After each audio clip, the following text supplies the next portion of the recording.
Hey, what's going on everybody? This is John J Gaming on the mic here, coming at you with a brand new episode of the Dayton Triangles here exclusively on Madden 25.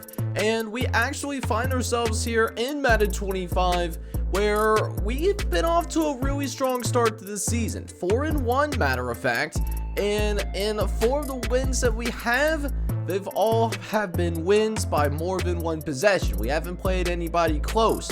That includes our loss to Albany as well. But we continue to embark on this season where, we're taking on some solid teams. We're taking on Louisville on the road. And even though Pittsburgh has struggled so far this season, that is a divisional opponent and anything could happen in these divisional games. So we're going to jump into the moments of both of these games here today, man. And I hope you guys are excited for it. If you are, make sure to go ahead, hit that like button, hit that subscribe button as well if you do happen to be brand new to the channel as well. But before we can even worry about what we got going on in terms of these games, we got some things that we need to tie up here real fast. But first, what we want to go ahead and get done is that we actually have a couple of meetings that we need to go ahead and attend as a football team. And the first team that we're going to talk about is the Louisville Thoroughbreds. And getting ready for this Louisville game, one of the things that we did end up seeing is we did went ahead and looked at what is their weaknesses. And one weakness that they do have is that we feel like we could definitely run on this defense, which is a very good sign because Jonathan McGriff has absolutely been on a tear as of late. He's had at least 100 yards rushing in the last few games. And so just talking about how we want to go about attacking with Jonathan McGriff, we want to have him to have that really substantial day. I'm talking about like 125 yards on the ground. If we can do that for Jonathan McGriff, even though we're probably going to play the moments in this game, then that's going to set us up for a real opportunity to come out here and get another victory for us. But secondarily, even though I definitely want to make this win happen, I also want to try and get JJ Peters those that big time goal for him in terms of coming out there and getting that last step. He's a superstar dev right now. This is actually to set up his superstar X factor, the highest level of development that you could have in a Madden franchise. Now, I fought extremely hard in terms of what I really wanted to go ahead and do, and I think when I went ahead and decided, I got 8 tackles, multiple TFLs. If he can do both of those things, he'll certainly be set up for success for that particular goal. But the last thing that we need to take care of, which I'm speaking of our linebackers, Johnny Sullivan is actually going to get an upgrade, and Johnny Sullivan, has been getting a little bit more playing time, primarily because we have been blowing out teams in the last couple weeks. So, he was able to get more reps as a result of that. He's a decent run stopper, but he doesn't necessarily bring too much else to the table at this moment. So we're going to work on his power rushing so that he can be a little bit better of a pass rusher moving forward. And Johnny Sullivan does become a 70 overall, being able to get that +2 to power moves.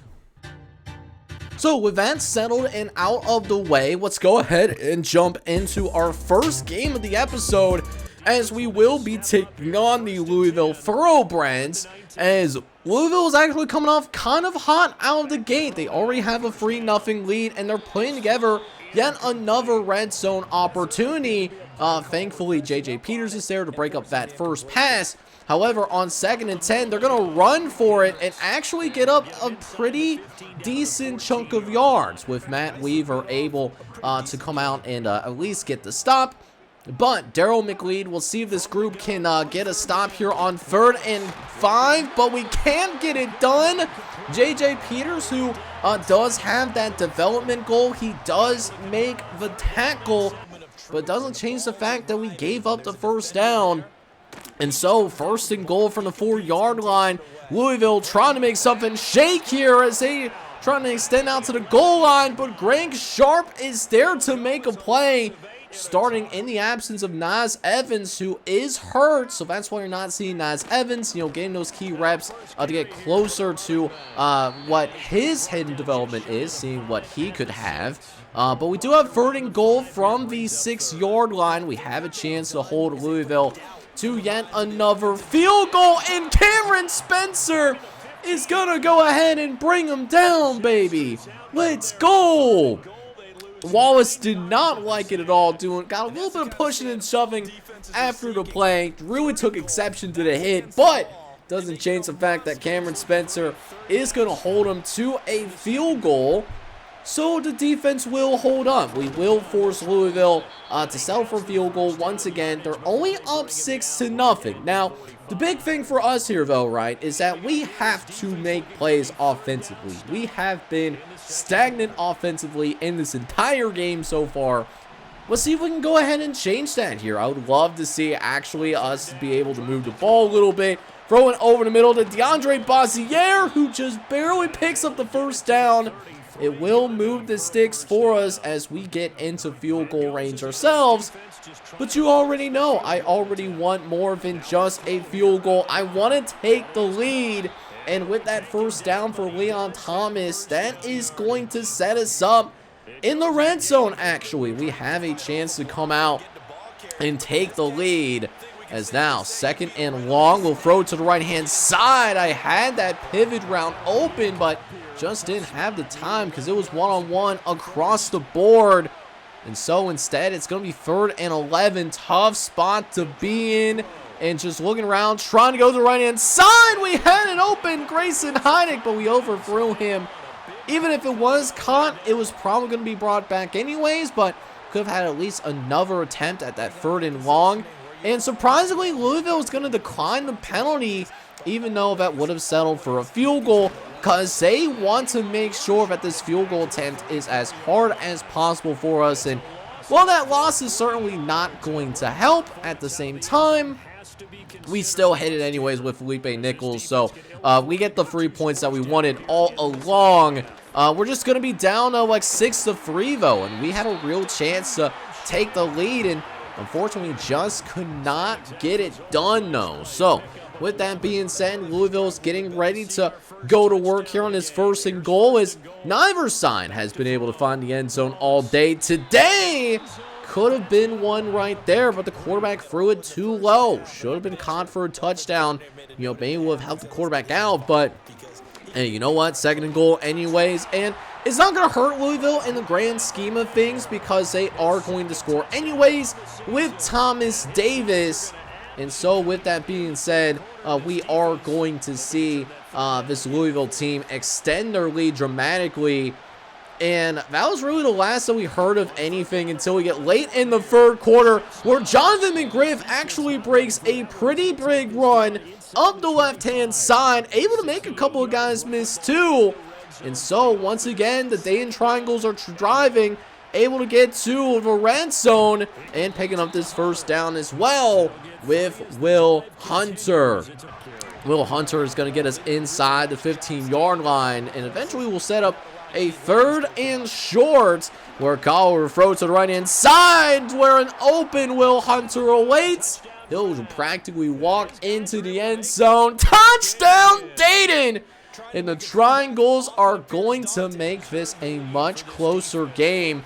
Going into the final quarter, our offense, listen, they have not played the best today. Only 10 points up to this point. We know that they're capable of doing so much better, but that doesn't matter now, because what happened in this 4th quarter, listen, win the quarter, we can win the game. So, 2nd and long coming up. Coward looks over the middle, trying to get it out to one of those receivers that was flashing across their screen, but Coward was hit as he threw that pass, so it ends up falling harmlessly to the ground instead. It's now 3rd and 13, looking to run up the middle for Jonathan McGriff, and it's not even close to the first down marker. And so we had to settle for a field goal there, which gives Louisville the opportunity to set up possibly a game-winning drive. We'll see what Danny Wallace and company can do, as Louisville will pick things up here at about midfield already. and it will deliver a key second down. Wallace looks over to right-hand side. He's going to dump it off short to the tight end. And while Denario Allen is going to bring him down quickly, it is a first down. And that will lead to the 2-minute warning where Wallace will draw it back to pass and looks over to the left-hand side. And Moody was there to cover it pretty well. Did a very nice job there being that like center fielder.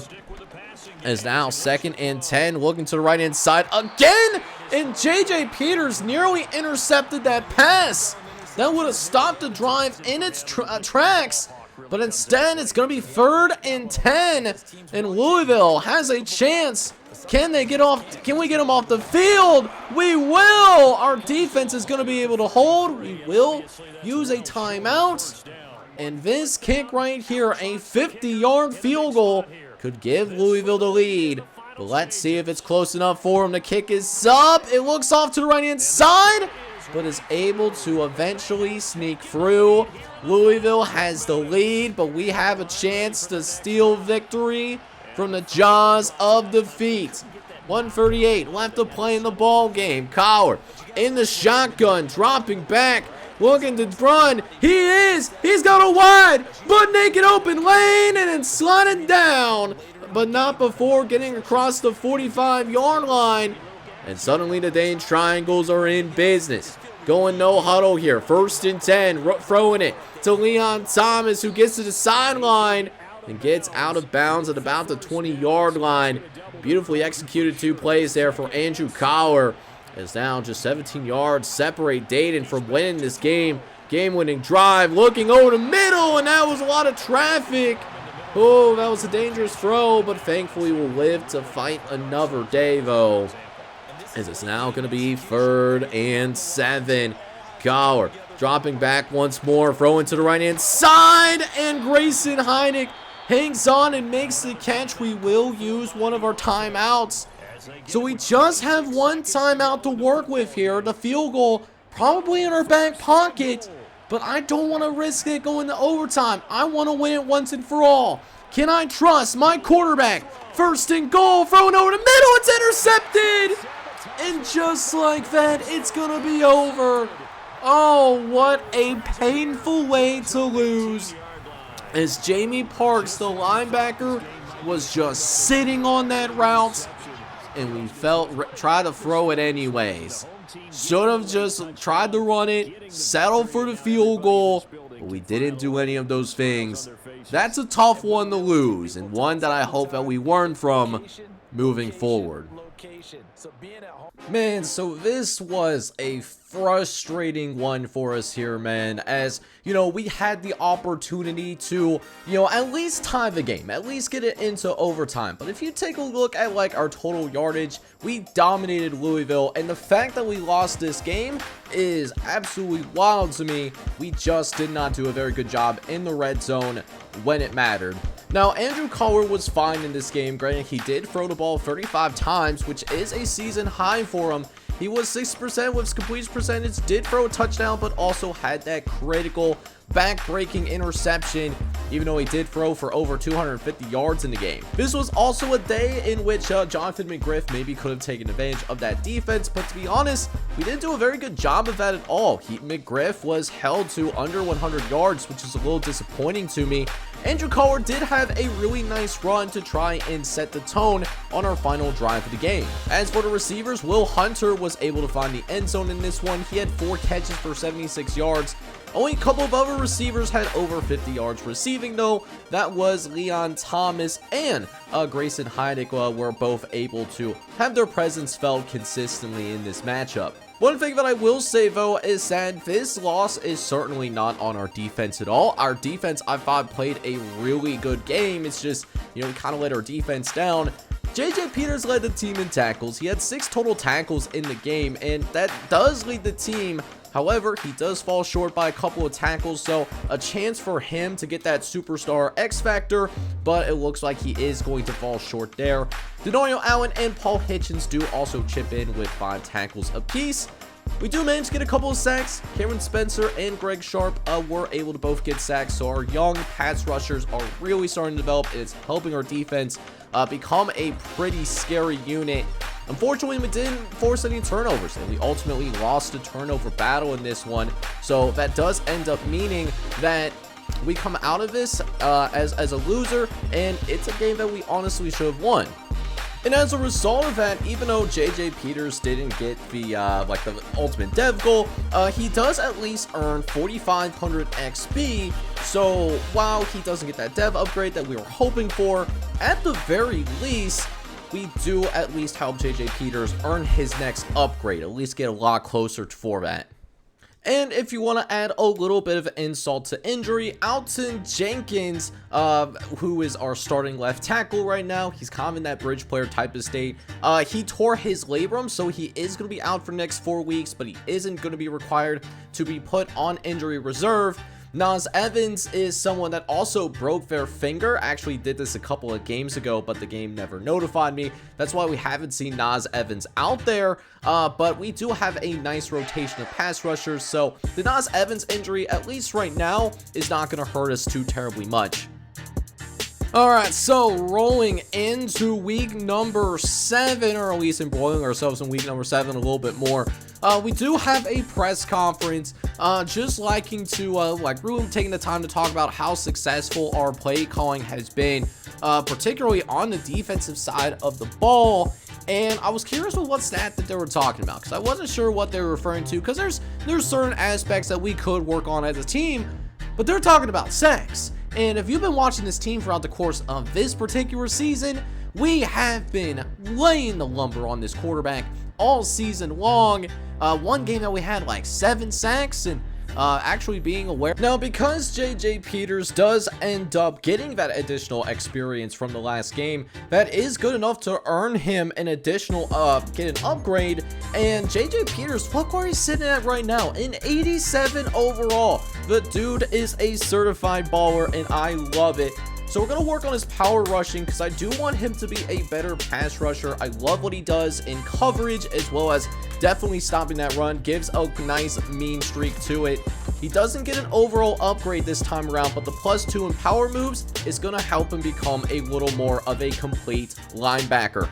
And the crazy thing is that he's not even the only linebacker getting upgrades. Cameron Spencer is another linebacker getting an upgrade here, and then this time I'm kind of doing the inverse. He's a great rusher, but I want him to be better when it comes to either stopping the run, or if he's out in coverage, help out in that kind of aspect as well. So I'll work on his run stopping here at this current juncture. He doesn't get an upgrade in overall either, but a +2 to block shed and a +3 to play recognition. That's going to help serve him well, especially in pass coverage as well. And then Jordan Baptiste, our backup linebacker, does end up getting an upgrade, which I do love to see, which I will go ahead and spend on field general. He actually jumps up 2 overalls after we give him this particular upgrade. The +2 to zone coverage and awareness is going to be pretty helpful, I would think. After that, we do have a wide receiver in DeAndre Bazier that definitely wants to get upgraded real quick. Want to definitely work on his playmaking ability, make him a little bit more of a scheme fit. And afterwards, he actually jumps up to a 77 overall. So this is someone that could very well be ascending to that wide receiver 2 role, with Will Hunter starting to decline a little bit, in our opinion. But let's see if we can finish this episode up on a little bit of a higher note, as we are getting ready to take on the Pittsburgh Maulers, as we'll go ahead and go to work here. Picking things up late in the first quarter, already up 7-0, but a chance to extend our lead significantly, depending on what we do here in the red zone. Now, we are going to be out a couple of starters, at least like 2 to 3 starters there, including like Grayson Heineck, our starting tight end. He did get hurt in this game. He's out with a leg injury. So that's why, like our offense, again, kind of sputtering a little bit. But with that being said, though, 2-minute warning. We have a chance to make it a 14-0 game. We try to throw it to Jonathan McGriff, but McGriff looks like he could not hang on to it. So instead, it's going to be 2nd and goal inside the 5-yard line. And McGriff is just, he's going to remain patient. The holes were not obvious at first, but, was able to find our way into the end zone eventually. So we're able to extend our lead. However, Pittsburgh is going to respond with a touchdown of their own, so just want to make sure that we continue to put points up on the board at a somewhat steady rate so that we can keep Pittsburgh at kind of a, kind of at arm's length, so to speak, right? Because we know that Pittsburgh doesn't have their same starting quarterback that they had a couple of years ago, and that quarterback was so good that he's actually now on an NFL roster. But at the same time, though, 2nd and inches coming up. We're going to run it up the middle for Jonathan McGriff, and he will do just enough to go ahead, pick up that first down, and also setting a tone on Pittsburgh's front seven. We are really putting some pressure on that front seven. Guys are getting hurt, making some backup step up, and listen, it's been working for us all season long, so why not try to run it in with our running back? And while Jonathan McGriff can't necessarily find the end zone there, he's going to get us a lot closer and set up this easy 2nd and goal where, we practically had a couple of blockers out front for him. It was a glorified screen for Leon Thomas, but Leon Thomas makes the catch, finds the end zone, and at this point, we should be feeling pretty good. We got the lead late in the 4th quarter. Just got to pick up a couple of first downs here, and we should be looking pretty good. And that first down alone should allow us to take a significant chunk of time off of the clock. So yeah, man, a couple of first downs actually could do it. It'll be very interesting to see how they play these next few plays. But with that being said, probably should have just went ahead and tried to run it there with Andrew Carr. That does stop the clock, and we fumbled the ball. Are you kidding me? Oh my goodness, Jonathan McGriff has been so solid in terms of ball security all season long, and when we are trying to close this game out, of course we have to put the ball on the ground. Had to have a little bit of we had to have a little bit of that drama. Drama is the word that I'm looking for. And now Pittsburgh has a chance to tie this game. They're only 28 yards out too. This is very winnable. Pittsburgh dropping back with Will Furf's going to look to the left-hand side, but throws it into double coverage, though, as it looks like it's Jared Strong that is going to have the incompletion. So now it's 2nd and 10 coming up, and Will Furf being chased as Matt Weaver is going to eventually finish the job. And now it's 3rd and 22. A beautiful down for us to send some pass rushers and make sure that Will Furf gets his ball out quickly. However, the blitz is picked up pretty well, but they throw it short to J.J. Peters, making it 4th and 18. They're going to go for it. They have to. Furf to the right-hand side, and it's going to be incomplete. So at this point, the game should be over, right? Well, you would be wrong because we don't get a single first down. So Pittsburgh ends up with one last chance. Furf is going to throw over the middle, and J.J. Peters just lights Franklin up like a Christmas tree. But they still have a few more plays. 38 seconds left in the ball game. Furf dropping back, looks over the middle, and this time they actually complete a pass against our star linebacker, J.J. Peters. And that will set Pittsburgh up deep in our territory and getting a little bit closer after this completion. Now, they used their last timeout, and because they used their last timeout earlier, they had to go no huddle, go with the spike. It's 3rd and 5. This is the final play of the game, and it is incomplete. There will not be another play in the Dayton Triangles. We literally tried to find a way to lose this game. I'm going to be straight up honest with you. But we found a way to win. We found a way for our team to hang on. And our defense, in particular, came in the clutch today. Now, while we didn't do the very best job of closing this game out by any means, what I will say is that we found a way to win, even though that win did end up being ugly. And even though we did end up coming out here, we did actually lose that turnover battle with that critical fumble in the 4th quarter. But thankfully, none of that did kill us. What I will say is that Andrew Carr did come out and have yet another solid game once again, where he comes out with a 60% completion percentage, over 200 yards passing and 2 touchdowns. Nothing phenomenal by any means, but it was a good performance. I will say that. Took care of my football for the most part. The Griff is starting to trend in the wrong direction, though. Yes, he did end up coming out. He did get a touchdown. He had 78 yards rushing off of more than 4 yards a carry, but he put the ball on the ground. It was a fumble that we ended up losing as well. That could have really hurt us, especially like when we get into the playoffs or like getting into more important regular season games as well. Not that Pittsburgh isn't important, but Pittsburgh isn't the same caliber team, it seems like, as what we saw in the past. What I will say, though, is that Will Hunter did lead the way once again with 6 catches and 83 yards, while Leon Thomas was able to find the end zone. DeAndre Bazier had a solid performance, and then Dominique Christmas did end up with multiple catches. However, we are definitely happy that Grayson Heidick's injury, that he was only going to be out for like that game. We'll get him back for the next matchup. What I will also say, though, is that our defense is really starting to turn into form. Jared Strong and JJ Peters once again led the team in tackles. JJ Peters really turning into a young leader of our defense, and he is turning into a difference maker for us. Denario Allen and Paul Hitchens also came in with 5 tackles. We did get a couple of sacks as well. Matt Weaver and Greg Sharp have come in. They both managed to get a sack, which is really good to see. I'm really encouraged by that process. And while we didn't force any turnovers in this game as well, thankfully we didn't need to do that necessarily, as we'll go ahead and move forward, and we'll accept that 5th win of the season.